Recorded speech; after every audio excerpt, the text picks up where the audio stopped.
Islam, Fakultas Syariah IAIN Pontianak. Ya, Pak. Pertanyaan kami di sini mengenai sejarah Masjid Al-Jihad. Sejarah Masjid Al-Jihad. Ya. Pertama, sebelum masuk ke sejarahnya, kita mulai di daerah sini ini masyarakatnya itu mayoritasnya apa Pak? Muslim atau Melayu gitu? Sini udah campur sih. Pada Asalnya Muslim kata. Sekarang udah banyak dijual rumah kan, banyaknya non Muslim juga ada sini. Tapi mayoritas sih Muslim. Muslim ya Pak. Berarti sebelum terbentuknya masjid itu masyarakat sini Muslim ya Pak? Muslim. Terus yang awal mula terbentuknya ide bikin masjid itu sebenarnya dulu tuh tanah Pemda yang Hub sisa. Ini kan bangunan rumah Jalan Kalimantan sama Jalan Irian di sini kan. ya. Dulu pantatnya ini yang satunya ngadep sana, satu ngadep sini kan, pantat sini. Ya. Di ujung jalan antara dua ini itulah pasti tanah Hub, tanah Pemda. Lebih ya, tanah Pemda lebih. Sekarang kan tanah Hub. Tanah Hub itulah kosong didiami oleh seorang Madura, tapi udah nggak tahu lagi kemana orang. Biasa orang Madura kan biasa kalau ada tanah kosong Dia isi ya Pak. Kemudian gimana tuh Pak? Ide langsung dibangun itu apakah orang Enggak, begitu di kebun sama dia, terus dia bangun musola kecil. Berarti dari orang yang tadi diam di situ membangun musola ya Pak? Ya, orang numpang lah istilahnya. Kan kalau tanah kosong kan biasa orang-orang Madura tuh zaman-zaman dulu kan ini belum kota. Iya. Dianggap pinggir-pinggir kan. Kalau sekarang kan nggak bisa, tanah kosong pasti nggak bisa dulu. Dia bangun musola di situ, musola kecil lah, mungkin ukuran 5-6 orang lah mungkin. 6 orang ya Pak. Sekitar itulah, nggak tahu lah. Soalnya orang tua saya yang tahu tuh, saya masih kecil gitu. Itu kira-kira pada tahun berapa? Tahun 60-an gitu. 60-an. 60-an.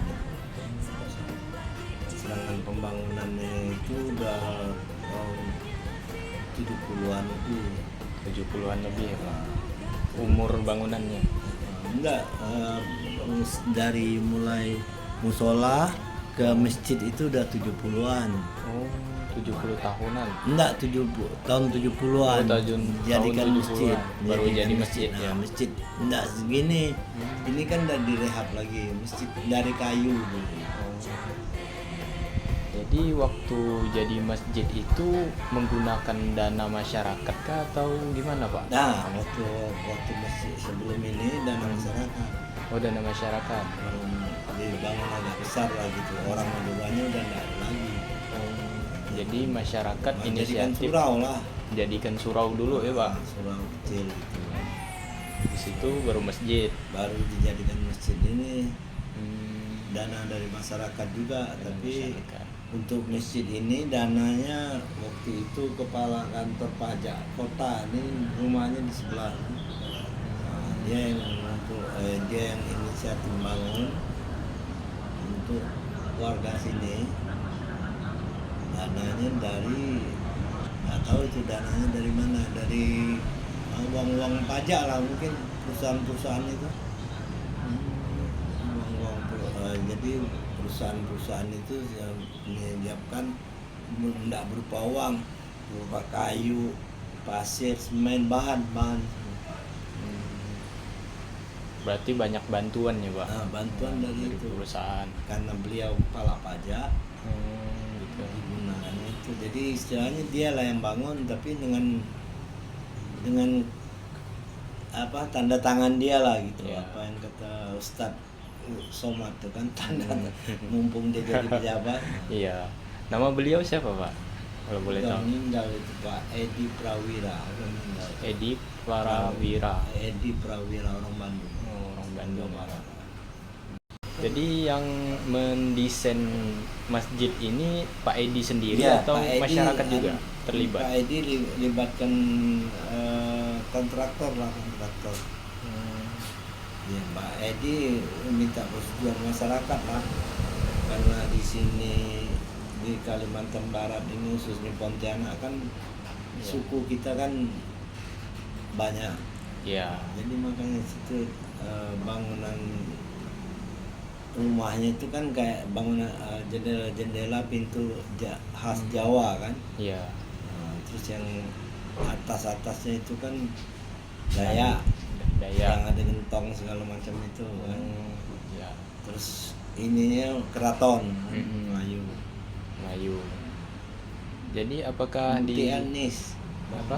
multi etnis lah kita kan di Pontianak. Oh iya, Kan di multi Pontianak etnis. sini kita kan Jawa, Melayu, Dayak, Cina, Jawa. Yang di atas-atas kayak naga itu kan Cina, Ya. atas-atas atap tuh kan. Mm-mm. Itu apakah ada filosofi khususnya, Pak? Ya filosofi Untuk- ini karena masyarakat Pontianak ini kan multi etnis. Jadi itu aja ya, Pak. Nah, itu yang filosofinya. dia anukan beliau. Ngambil budaya-budaya tadi ya, Pak. Budayanya karena ini tangganya itu kan kayak keraton. Ya. Itu yang dikhaskan itu. Ya, terus yang di belah sana kan ada gentong, itu gentong Dayak lah, Cina ya. Dayak kan khasnya gentong. Ya. Tempat air wudhu tuh. Mm-mm. Itu bangunannya terbuat dari kayu apa, Kayu Pak? semua. Kayu belian atau Belian semua. belian ya, Pak? Dasar-dasar itu belian semua. Berarti full belian ya. Pun belian itu. Hmm. Apakah udah ada renovasi, Pak, dari sekian lama bangunan itu? Bangunan ini dari tahun 70 sampai 80. Hmm. Mulai dibangun kayak gini itu tahun 80. 80 ya. 85. 85. Jadi dari tahun 70 itu dari tahun 60 sampai ke 70 itu masih bangunan sampai 80 masih bangunan masjid biasa. Masjid yang pakai kayu. Nah, setelah tahun 82 apa 85 gitu. Di situ ada prasasti. Masalah saya pokoknya 80 lah. Ya. Saya 80, saya tingkat 2. Ya 82. 82 ya. Masalah 82. saya waktu itu masih kuliah. Bangun bongkar habis tuh masjid yang lama itu bongkar habis jadikan Oh, berarti yang tahun 70 itu dibongkar habis ya, Pak. Kemudian ganti desain yang sekarang ya. gantinya tahun 80. 80-an. Jadi selama dibangun masjid itu masyarakat memanfaatkan bangunan itu sebagai apa aja, Pak? Selain tempat ibadah. Ya, hari-hari besar Islam maka ada juga orang yang mau nikah di situ boleh. Pernikahan ya, Pak. Kan biasa ada yang mau nikah di masjid silakan. Iya. Itu apakah dikenakan biaya atau Enggak, gimana, Pak? terserah dia mau ngasih biaya masukkan tol gitu. Oh, langsung sumbangkan aja gitu ya. Sumbangkan, enggak dikomersilkan. Jadi dalam perizinannya itu izin ke mana, Pak? Izin ke pengurus. Pengurus. Kegiatan biasa hari-hari besar Islam. Ada TPA-nya juga, Oh, ada TPA. pengajian juga, pengajian ibu-ibunya setiap 1 minggu 1 kali. Itu dari zaman dahulu kah atau Dari zaman dulu setelah bangun tahun 80-an ini. 80-an sampai sekarang ya, Pak? Ada pengajian ibu-ibu, kajian TPA. ilmu fikih gitu ada kah, Pak? Ada. Ada juga. Jumat. Malam Jumat ya, Pak? Yasinan malam Jumat. Hmm. Silakan aja, yang penting enggak menyimpang gitu. Ya. Kalau menyimpang ya enggak mau lah pengurusnya. Iya. Apakah ada tantangan, Pak, dari sekian lama itu dari pembangunan ini, Pak? Tantangan berupa apa? Bisa apa dari biaya atau ada yang ingin merubah desain masjid jadi modern gitu, Pak? Enggak mungkin, karena pesan daripada Bapak itu bilang enggak usah diinikan lagi, ini kan udah udah cocok untuk di Pontianak satu-satunya kan. Soalnya ini kan multi etnis ini kan. Mungkin kalau mau ini pun pasang, kalau modern kan sekarang ada 4 itu ya, 4 apa? 4 tower itu kan. Iya. Modern kan gitu. 4 tower bangunan beton. Nah, sekarang main bangun tower di mana? Udah penuh gitu banget. Itu yang tower itu, bagian tower itu apakah baru saja Pak dibangun? Itu sama dengan bangunan Yang lama ya? Berarti itu besi tua ya Pak? besi tua juga itu. Rawan juga itu kan kalau nggak dikontrol, Iya. takut besinya karat. Betul. Jadi yang kemungkinan kalau diperluas masjid ini bisa nggak Pak diperluas gitu?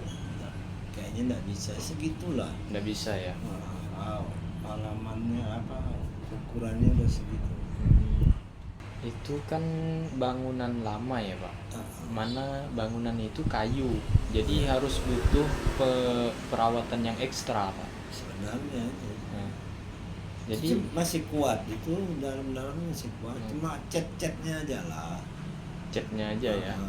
Cat, ganti cat, ya ganti apa kan. Tanya apa lagi yang kira-kira mau ditanyakan tentang masjid nih? Cukup ya. Alhamdulillah.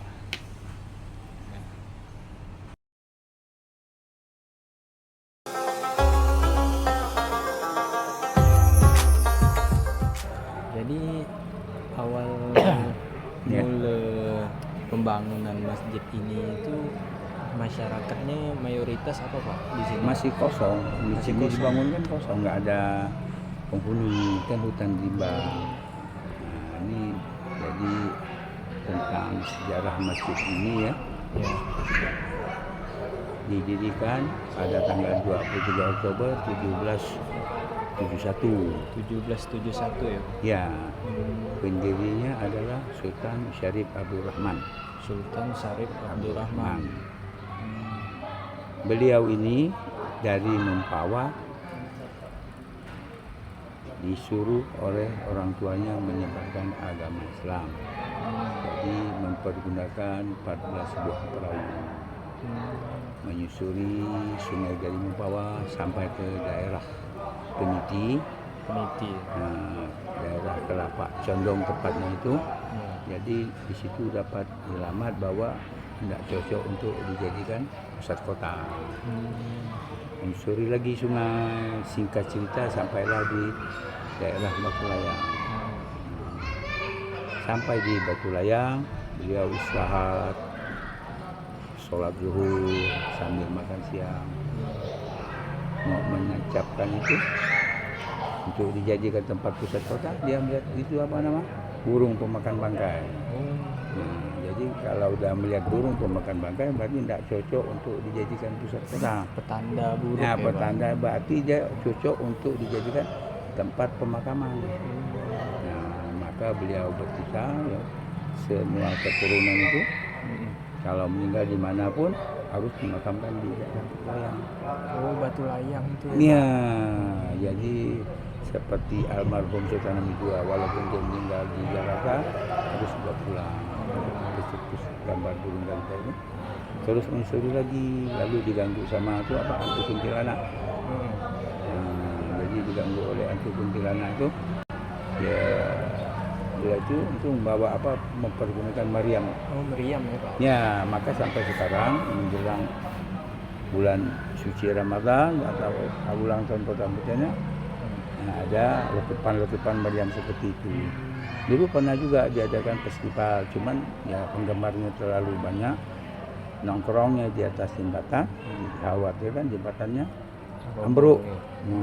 Lalu susur lagi sampailah daerah Simpang 3, yaitu terkenal dengan Tanjung Besiku, ke arah sana Alanda, ke sini ke Kapuas di sini. Lalu beliau itu mimpi bahwa di sini cocok untuk dijadikan pusat kota. Oh, pusat kota.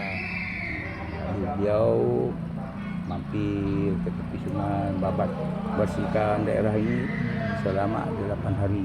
8 hari. Ya, bersihkan. Ini kan sungai semua hutan, maka ya lalu beliau menancapkan masjid ini lah. Nah, ini setelah 2 tahun Ya. masjid berdiri, lalu bangun istana. Berarti masjid dulu ya, Pak? Masjid Baru dulu. istana Beliau kan itu. yang menyebarkan agama Islam. Hmm. Nah, jadi kalau dia mengganggu istana, ya lain lagi ceritanya kan. Udah setelah selesai baru ke sana. Lalu ya beliau itu menancapkan hendaklah sebesar ini. Hanya batas daripada bangunannya. Yang hitam ini kah, Pak? Ya, itu hitam itu Yang besar langsung ini. ke dalam tanah. Itu tiangnya ada 7, di sini ada 1. Enggak dipakai. Kenapa enggak dipakai? Karena untuk menjadikan filosofinya itu rukun iman. Iya. Nah, jadi kalau dia pasang 7, hendaklah jadi rukun iman. Iya. Hanya nama-nama langit saja, 700 langit, 700 bumi. Jadi selama Bapak ngurus ini dari tahun 83, 41 tahun dari bujang sampai tua, enggak ada tangan satu manusia pun yang bisa melingkari yang hitam manis itu. Yang hitam mana, Pak? Iya, ini. Semuanya ya? Nah, yang sama tuh sama besar. Yang ada 6 ya? Iya, yang iman itu. Di antara 6 Sekali nih ya, apa nama tuh? Orangnya sejagung-jagung apa dari Amerika, Afrika itu dari Cape Town itu bukan kecil-kecil. Iya. Enggak. Paling panjang kurang 3 jari. Jadi untuk enggak ketemu. Selama apa itu mereka itu kan punya apa pemikiran yang lebih jauh, berpikir secara jelas. Tangan enggak bisa ketemu. Kayu ini berat, bagaimana nancapnya? Iya. Nah, di saat sekian ratus tahun yang silam yang ada hanyalah hutan rimba, enggak ada alat-alat berat, ya kan segala yang Ada alat modern Ya. kayak sekarang ya. Nah, jadi itu yang membingungkan beliau. Ini kalau enggak dalam, tumbang karena bebannya berat. Iya. Nah, kan secara logika kita kan bisa lihat. Nah, Kalau tidak ada pondasi kuat iya, kan nah, pasti habis tumbang. dia tumbang apa ke kanan atau ke kiri itu kan. Iya. Nah, Jadi yang awal mula ditancap itu pada tahun berapa, Pak? itulah sekitar yang udah setelah itu 23 Oktober itu. Cuman kita nggak tahu apa tepatnya seperti itu. Nah, kemungkinan ya Tahunnya? ini ya di bawah itu 7 kan istilahnya apa 23 Oktober 17 itu udah resmi jadi. Nah, jadi selama dalam pembangunan itu lah begitu. Hanya diriwayatkan itu 2 tahun setelah ini baru istana. Oh, istana ya. Ya. Jadi selama pembangunan ini, Pak, Sultan itu melibatkan keluarganya kah atau masyarakat juga, Pak? Orang dari sana di bawah. Oh, yang dibawa Ya, beliau ya?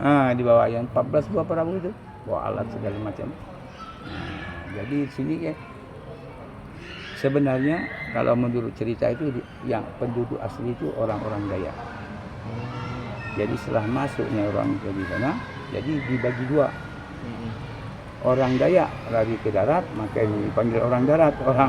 Nah, kan sampai sekarang kan dari dulu. Iya. Orang ini orang Salib tadi pada yang orang laut. Nah, tapi mereka tuh ya dari dulu ada ikatan perjanjian, tidak saling bermusuhan, saling menunjang, saling membantu. Nah, maka kalau orang yang tua-tua dulu termasuklah petua-petua dari panglima-panglima daerah itu enggak pernah ribut. Jadi ini udah renovasi keempat. Oh, renovasi keempat. Pak Jokowi ini. Pak Jokowi ini usianya 4 tahun 3 bulan. Ini usia renov. Ini semua total. Ini di penambahan daripada tiang beton ini 198 batang. 100. Tiang beton. Takut dulu tinggi bisa main di bawah ini. Nah, termasuk saya main di bawah ini, main kelereng, main apa segala. Berarti yang direnovasi itu dasar ini aja ya, Pak? Dan Lantainya bongkar aja? semua. Lantai ini dulu rata. Pak Jokowi datang ya sekitar 7 tahun aja. Dia lihat kemiringan 30 cm. Wah, ini layak untuk direnov. Karena orang Sorot kan miring. Iya. Nah, Karena jauh ya, iya. 30 cm itu. Iya, karena itu tadi tuh. Miringnya kan tengah tinggi bawah. Sedikit-sedikit tidak kelihatan kan ini lebar kan. Nah, jadi Dia tanya, apa mau terima duit atau terima jadi? Jadi saya kasih tahu ketua lebih baik terima jadi. Terima jadi ya. Nah, Jadi bukan nggak gitu, si Ozon. renovasi kedua itu dilakukan apa aja Pak? Itu ada menara di ujung sana, 7 tingkat. Oh, menara ya. Nah, bentuknya seperti Apollo 11. Apollo 11. Waktu itu Sultan Hamid II. Pulang ke Belanda, datang lagi lihat bangunan udah berdiri. Wah, katanya. Siapa yang bangun waktu itu? Kalau bendahara bangun. Kenapa dibangun seperti ini? Indah sih dipandang mata. Suara bisa kemana-mana. Cuman dia tanya, targetnya berapa lama? Nggak bisa jawab. Dulu kan orang nggak tahu nama target itu apa, nama orangnya. Bahasa-bahasa keren sekarang ya. Nah, kalau dulu kalau ketahanannya. Soalnya apa ya? 2 meter, 1 tingkat itu pasang. Seminnya hanya 1 senti. Tempat saya bermain begitu. Nah, saya umurnya 70 lebih. Jadi penahan semen itu seng. Jadi kan nanti kalau dia lama laun kan karatan. Nanti lepas tuh kan orang ini kan jalan as. Lalu lalang orang enggak. Nimpak. Serobot. Jadi coba pikirkan ya katanya. Kalau di malam hari angin kencang datang, tumbang, timpa rumah orang. Orang mati, siapa bertanggung jawab? Nah, jadi daripada segi keamanan nyawa orang, suruh bongkar. Berarti ini nih ada pelebaran nggak Pak tentang masjid ini Pak? Apanya? Ada pelebaran nggak dari Ada. sebelumnya? Itu sebelumnya kan kecil ini kan batas. Nah, ini. Oh yang Ini kan pelebaran. ini ya. Nah, karena udah jadi cagar budaya nggak bisa lagi. Nah, ini pelebaran maaf aja ya, ke belakang. Ini air semua. Nah, itu ini dibangun 3 kali renov di bawah tuh tanah sungai itu dinaikkan 3 meter. Maka bisa pakai sholat. Kalau nggak bisa pakai sholat. Karena air. Iya. Jadi sejarah beduk itu gimana Pak? Itu masalah beduk itu memang Bapak juga enggak begitu tahu, tapi beduk itu tuh ya memang udah sekian ratus tahun usianya. Tapi apakah memang betul asalnya seperti itu? Bapak rasa sih enggak mungkin seperti itu asalnya. Karena pada umumnya seperti kita sekarang tuh kayak kentongan ya gitu. Iya. Nah, itu mungkin asal lama laun kan baru dibangun. Nah, karena memang dulu sih pada umumnya apa tuh kayu tuh kan istilahnya bertumbuh tuh tumbuh pesat. Jadi maksudnya dia tuh besar, enggak seperti sekarang. Baru besar udah ditebang jadi kan. Nah, itu kan berkembang biak kan bagus. Dulu kan enggak ada orang banyak kayu, maka kayunya bisa besar-besar. Sekarang banyak orang enggak ada kayu. Kenapa? Dalam perumahan, dalam hutan pun dibikin perumahan. Maka sebesar ini pun harganya jutaan. Nah, berarti dari dulu ya Pak? Ya, dulu memang itu udah begitu ya? Udah begitu memang. Cuman yang sering pecahnya tuh dia punya kulitnya